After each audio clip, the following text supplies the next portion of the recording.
মনোজ, আজকে তোকে বই পড়াবো না, আজকে কোশ্চেন ধরবো কটা। বলতো টিয়া পাখির ঠোঁটের রং কি? স্যার এটা কোনো কোশ্চেন নাকি? এটা তো বাচ্চা স্বভাব হবে। টিয়া পাখির ঠোঁটের রং কি জানো? কালা স্যার। বলিস কি রে মূর্খ ছাত্র? স্যার মূর্খটা আপনি, আমি না। টিয়া পাখির রং তো কালাই স্যার, ঠোঁটের রং তো কালাই। কাকে মূর্খ বলেন? তোমার বাবাকে যে মূর্খ বলেন স্যার, আমাকে মূর্খ বলবেন না। মূর্খ ছাত্রটাকে কি বলি? সেদিনকেও পাইলো না, আজকেও পাইলো না। মনোজ হাত পাতা। বাইগান। বলতো দামড়ি গরু আমাদের কি দেয়? হ্যাঁ স্যার, দামড়ি গরু আমাদের কি কি দেয়? বাছুর দেয়, দামড়া গরু দেয়, আর দুধ দেয়, শাক দেয়, সবজি দেয়। আর তোকে নিয়ে আর পাচ্ছিস না রে, দুটা খাবি নাকি? হ্যাঁ স্যার, কি বললেন? দুইটা খোয়াবেন নাকি?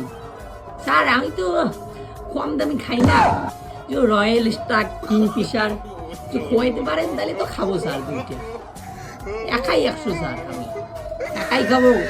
এই বয়সে পাখি আছে, আমি তোকে কি খেতে বলছি? হাত পাতা, হাত পাতা। আমি মাছ